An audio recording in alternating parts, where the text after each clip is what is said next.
No permitas, Dios, que yo me gloríe en algo que no sea la cruz de nuestro Señor Jesucristo, por el cual el mundo está crucificado, para mí y yo para el mundo.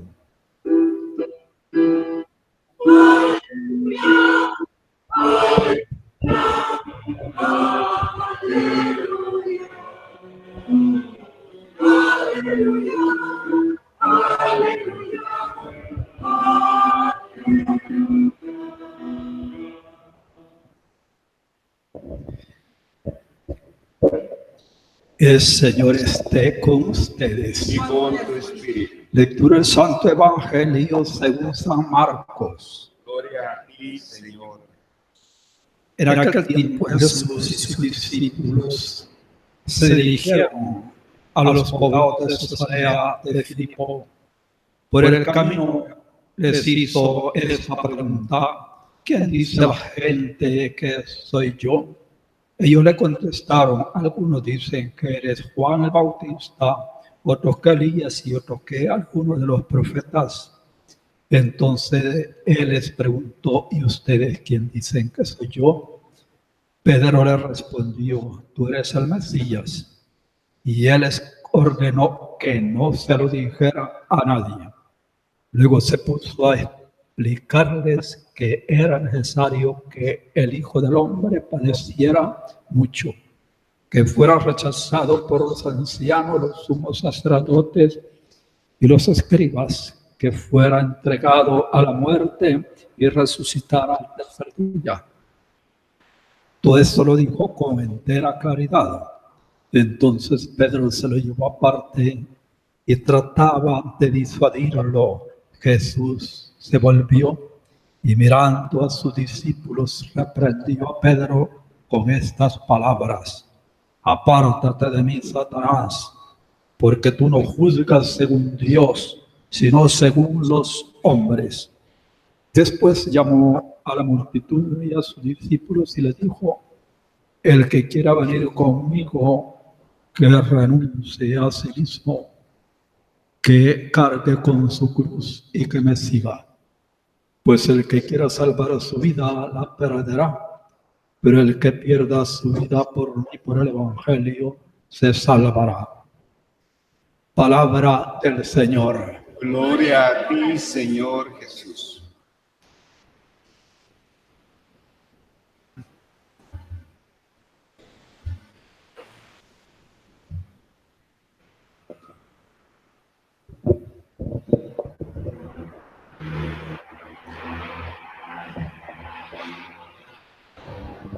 Vamos a tratar de hacer una aplicación de este Evangelio tan interesante. Tiene varios enfoques, diversos temas podría sacar de este Evangelio.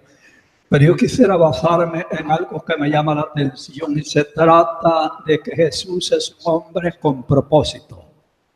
Es un hombre que se decide ir a Jerusalén porque sabe que es ahí donde va a llevar a cabo la redención de la humanidad. Y bueno, pues él tiene ya pues claro, como dice con claridad, les explicó todo ese gran proyecto que tiene para la salvación expresado ya en algunos evangelios. Y en este camino pues va a encontrar algunas dificultades el Señor, como ejemplo ahí con la figura de Pedro. Señor, no es posible, no estés con tantas cosas, ahí te van a terminar. ¿Por qué no disminuyes un poco ese mensaje? No exageras tanto. Mejor quédate tranquilo por acá, no te metas en el avispero. Ahí vas a tener problemas serios, gente que ya te quiere eliminar, te quiere asesinar. Y bueno, Pedro con sus bonitos consejos, ahora le está haciendo de maestro, de instructor, pues quiere formar quizás a su maestro. Pero las cosas le salieron muy mal al pobre Pedro, porque va a recibir esa tremenda. Tú no piensas como los hombres, tú eres como Satanás en este momento.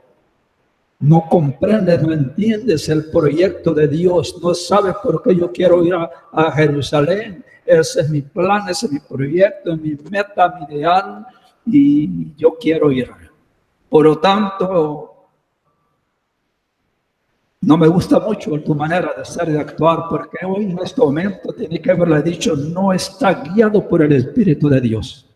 Cuando confesaste aquello de que tú eras el Mesías, que bien, el Espíritu de Dios te lo ha revelado, el Espíritu de mi Padre, pero ahora en este momento, ese espíritu que tienes no es bueno, es un mal espíritu.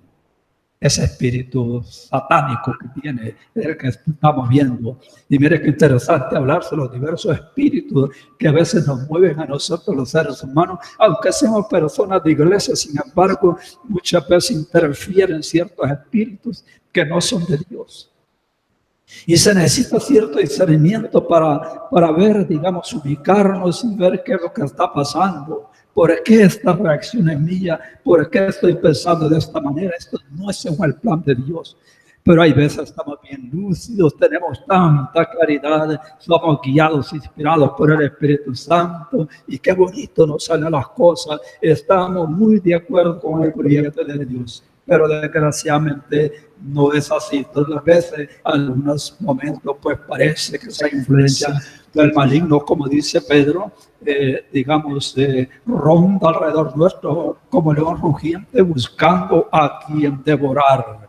Pero qué interesante es que Jesús no cae en la trampa. Jesús no cae en la trampa de buscar una salvación facilona, una salvación para la humanidad, pues que no le iba a comprometer en nada, simplemente pasar a cualquier persona. Sin embargo, Jesús se va a enfrentar a los vientos contrarios y va a seguir el plan que Él tiene trazado de redimirnos. Y por lo tanto, Él quiere ir, digamos, a Jerusalén.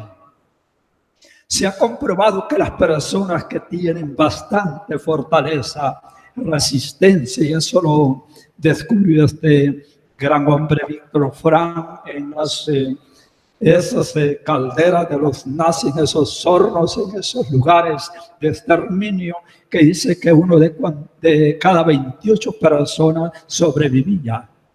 Y él dice, se pregunta, ¿y qué pasa con estos que sobreviven? ¿Qué es lo que tienen? No se ven más fuertes, no se ven más inteligentes, pero algo. Y él investigó y dice que descubrió que la gente que tenía más resistencia es porque tenía un ideal, una meta en la vida. Soñaba con volver a ver a su esposa, a sus hijos, y eso a esta gente los motivaba, los animaba. Esto es bien importante para nosotros. Si nosotros no tenemos motivaciones ya por qué vivimos, por qué hacemos las cosas, ciertamente puede ser que nos caigamos, nos debilitemos. Hay personas que uno se encuentra cuando ya prácticamente las personas desconectaron ya su vida. Y mejor terminarse es terminarse ya, digamos, ellos ya tocaron fondo, ya no encuentran salida para ningún lado. Y entonces, ¿qué es lo que le falta? ¿Será que le falta motivación para vivir? ¿Será que no le encuentra sentido a la vida? Y es que hay personas que van sintiendo vacías por dentro. Están en la iglesia, pero tienen un vacío profundo en su corazón. Parece que Dios no los ha llenado. Parece que Dios todavía no es el Señor de sus corazones, de sus vidas. Y por eso sí tenemos nosotros esas capacidades, esas cualidades, esas metas, objetivos. Entonces ahí vamos adelante y se presentarán problemas, pero esos problemas pues vamos tratando de superarlos porque sabemos lo que queremos. Y qué bonito estar llegando al final de la vida o ya de muchos años y mantener siempre, digamos, como esa visión de futuro, qué es lo que uno quiere, qué es lo que, digamos, o cuál es el proyecto, el plan de Dios para con nosotros. Y por eso cada persona que viene a este mundo tiene que pensar que es un proyecto de Dios. Y desde toda la eternidad Dios pensó en mí. Y por eso Pablo va a decir, en Cristo nos eligió antes de la creación del mundo para estar en su presencia sin culpa, sin mancha. Desde la eternidad determinó que fuéramos sus hijos adoptivos por medio de Cristo Jesús. Ese es el proyecto de mi vida. Ese es el plan original, el plan eterno que Dios tiene para cada ser humano. Y cuando la gente comienza a descubrir este proyecto, este plan, esta persona siente que vive. Y qué bonito lo que va a decir la palabra de Dios: antes de formarte en el seno de tu madre, yo te conocía. Ahí está el proyecto de Dios, y nos fue formando en el vientre. Nuestra madre está tejiendo, dice, todo eso era de Dios, porque ahí está la mirada de Dios. Porque en realidad, cuando Dios nos cree, porque tiene un proyecto. Cuando esos abortistas sacan el producto de ese vientre materno, así le llaman producto. Sin embargo, para nosotros no es un producto, sino que es un proyecto de Dios maravilloso en cada ser humano. Tú eres un proyecto de Dios. Y cuando tú has descubierto que sea como seas, no importa la circunstancia y tantas situaciones que hayas pasado, sin embargo, Dios va sacando adelante el proyecto de tu vida.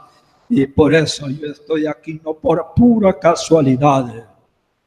No estoy aquí porque tal vez ese papá, mamá, pues ahí tuvieron su desliz y quizás querían que mi mamá quedara embarazada, pero sin embargo yo soy un proyecto de Dios. Y esto es básico, fundamental, si queremos verdaderamente restaurar, recuperar nuestras motivaciones para vivir.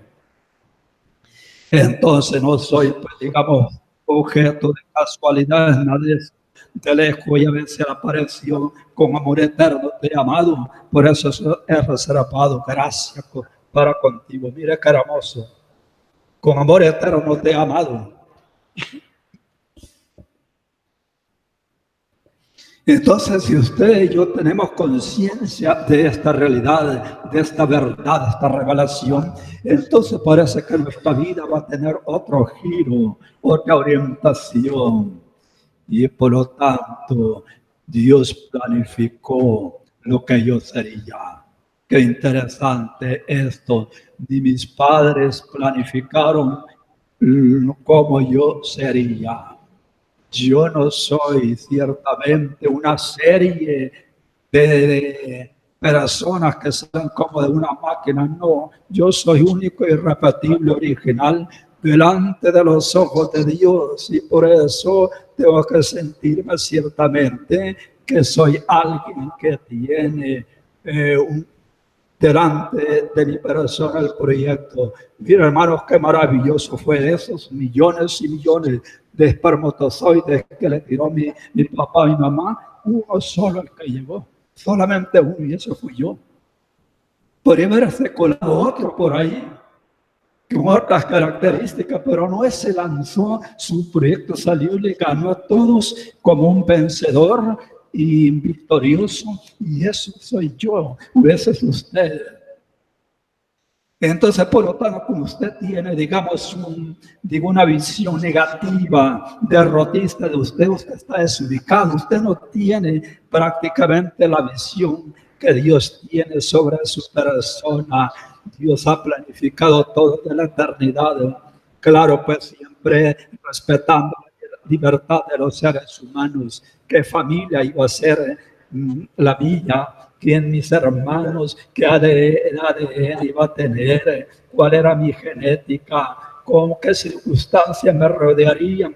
¿Qué amistades iba a tener? ¿Iba a ser un perverso, un malvado, una persona buena? Todo eso Dios lo previene de toda la eternidad. Y sin embargo, así Dios pensó traerme, porque soy un proyecto maravilloso de Dios. Y cuando la persona va poco a poco descubriendo estas verdades, comienza que vale la pena vivir. Y como dice la palabra de Dios, bueno, el hombre o mujer, ¿cuánto vive? 70 años, y el más robusto hasta 80 años. Pero en esos años Cada uno de nosotros trae una misión muy importante. Yo antes no conocía la misión que Dios me había dado. Lo descubrí un día de mi juventud, pero cuando descubrí mi misión comencé a caminar en esa dirección para fortalecer esa misión. Porque una persona que no tiene misión, no ha descubierto su misión, entonces, claro, pues una veleta va a ser una persona sin orientación. Y qué interesante, estaba en el hospital del Seguro cuando una señora en silla de ruedas comenzó a agarrarle cosas feas, horribles allí. Y una señora que la atendió le dice, Dios tiene un propósito para usted, que esa enfermedad, algo bueno va a sacar Dios de eso. Y qué interesante fue esa idea. Dios tiene un propósito de esto que a usted le está pasando. ¿Cuál es el propósito que Dios tiene de lo que a usted le está pasando? Si usted sabe orientarse, dirigirse por la luz de Dios, pues eso va a salir según el plan de Dios. Por lo tanto, no hay por qué desesperarse, desanimarse cuando sabemos que Dios tiene en nosotros, en nuestra vida, he hecho un proyecto, el mejor amor eterno de amado. Qué preciosa esa cita de Jeremías. Por lo tanto, es importante que nosotros hayamos descubierto cuál es el propósito del proyecto de Dios. Porque si no, nosotros podemos perdernos, desorientarnos, desubicarnos. Y mucha gente desorientada, desubicada en la vida porque no tiene proyectos hacia el futuro. No descubrió su vocación. Aquel sacerdote que iba a Nueva York, a Roma, entró a una iglesia y vio a un hombre andrajoso, todo sucio, mugriento allí, y dice, este hombre lo conozco. Se acercó a él y le preguntó, parece que yo te conozco, ¿cómo te llamas? Y bueno, se fueron identificando, y este sacerdote descubrió que ese mendigo harapiento había sido compañero en el seminario, se había ordenado sacerdote, pero había caído en el vicio del alcoholismo. Entonces, este amigo pues trató de ayudarle, iba a ir a visitar al Papa, y entonces le contó de este amigo del seminario, sacerdote, y el Papa le dice, tráemelo, quiero hablar con él. Y entonces lo llamaron, y el Papa dice, quiero confesarme, dice, contigo, pero dice, yo no tengo, digamos, facultades, no, pero yo soy el obispo de Roma, así es que confesame. Y mire qué hermoso. Y de allí pues el Papa lo orientó, le dio parroquia, y bueno, pues salió adelante. Quiere decir que este pobre hombre había perdido el propósito de su vida. ¿Y a dónde había quedado degradado? Pero alguien se preocupó de él, lo recuperó y llamó. ¿Cuántos de nosotros podríamos quizás haber recuperado a mucha gente que ha perdido un proyecto de vida? Entonces esto a nosotros nos ayuda, nos anima a vivir pues de esa manera. ¿Y qué es lo que nos toca hacer? Pues ciertamente restaurar a la persona humana. Eso es lo importante. Nosotros podemos cambiar muchas cosas, pero mientras nosotros no restauremos nuestra persona, entonces seguiremos siempre en una sociedad violenta de muerte, porque hay mucha gente enferma. Aquel científico que estaba en su oficina trabajando, investigando, y se acerca el niño de 5 o 6 años, y el científico molesto porque el niño le estaba obstaculizando el trabajo, y armó mapa mundo, hizo pedacitos y le dijo, bueno niño, ahora me vas a ir a armar este mundo. Y entonces salió el niño con un montón de papeles. Pero según el científico, este niño se tardaría quizás 6 horas en preparar ese mapa mundi. Pero al rato el niño regresaba ya con el mundo arreglado y le dice, ¿qué pasó? Si esta cosa no es tan fácil, ¿cómo hiciste? Yo lo que hice fue fijarme que detrás del mapa mundi, de todo ese papel, había una figura de un hombre, y yo lo que hice fue comenzar a hacer, a componer, recomponer esos papelitos hasta que me dieran la figura del hombre que estaba atrás. Y por eso terminé rápido. Entonces, mientras no logremos eso, no tengamos corazones nuevos, como dice, personas nuevas en este continente, seguiremos teniendo problemas. Y eso es lo que puede estar sucediendo en esos países de personas dañadas, heridas, enfermas, ambiciosas, egoístas. Y entonces, pues claro, hacen mucho daño. Entonces, el proyecto de Dios sobre el hombre, qué maravilloso es. Haber llegado quizás algunos todavía tiempo de poder reaccionar, despertar, abrir los ojos, que quizás estaba deteriorado, estaba caído, estaba sin esperanza, sin ánimo ya por las situaciones duras que pasó, pero sin embargo Dios tiene un plan, Dios tiene un proyecto para ti maravilloso. Por eso no te desanimes, no te desalientes. Por eso qué maravilloso es haber descubierto al Dios de Jesucristo. Y Jesucristo fue el hombre de altura, de calidad. ¿Por qué? Porque tenía un propósito, tenía un proyecto. Aunque un propósito, proyecto duro, difícil, pero sin embargo, ahora lo tenemos resucitado. El vencedor, el que estaba muerto, ahora vive.